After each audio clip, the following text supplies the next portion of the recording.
So the person that wrote in, this person has a very, very special place in my heart because I worked with her at I think it was, this was like my first job. I was a lifeguard back in North Carolina, and she was a few years older than me.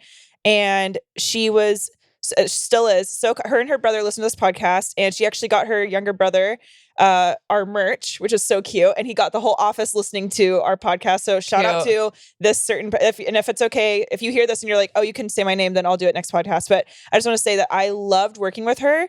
When I was in high school, we were lifeguards over the summer at our community pool, and then we would go like party at her house and talk about coworker hookups. I was a virgin at the time, and I started making out with this guy, and then this who was also a lifeguard, and then this other girl comes in. We were partying at the girl who wrote in's parents' house or whatever, and so this guy comes in.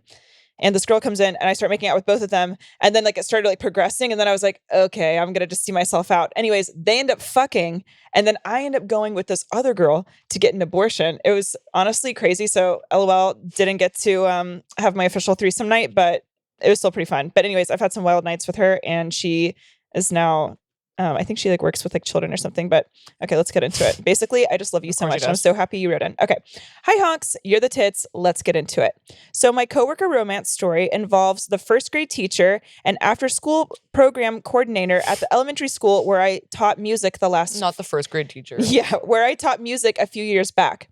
The first grade teacher was a complete babe and a half, and her classroom was across the hall from mine. Let's call her Kim. We were both fairly new to education, plus young and cute, so Kim and I naturally became besties.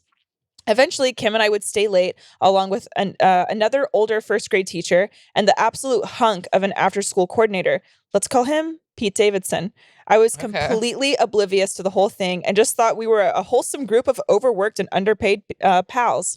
Plus, my friend Kim was married to a doctor at the time, and Pete Davidson was hooking up with half our town and would tell us all the tea during our late night hangs. Cut to Kim calling me on the phone one night, telling me she's leaving the doctor and that she and Pete Davidson had been having steamy hookups in the classrooms and storage closets at the school every night where the cameras don't record footage. Shut up. I felt like a big dum-dum for not picking up on the signs because it really tracked once I had all the info. Anyway, then Kim slept on then Kim slept on an air mattress in the tiny living room of my one bedroom for a few months, and occasionally I would hear her and Pete Davidson bumping uglies and trying to be quiet so I wouldn't hear. Moral of the story, don't get married when you're young and hot and just fuck Pete Davidson. Just fuck the Pete Davidsons of the world and save yourself the mess. Love y'all. Love you, Queen. Oh my God. That's really fucking funny. Okay. So you were like caught in the throes of their passion, I guess. Shout out to you for letting them fuck in your one bedroom apartment, you know?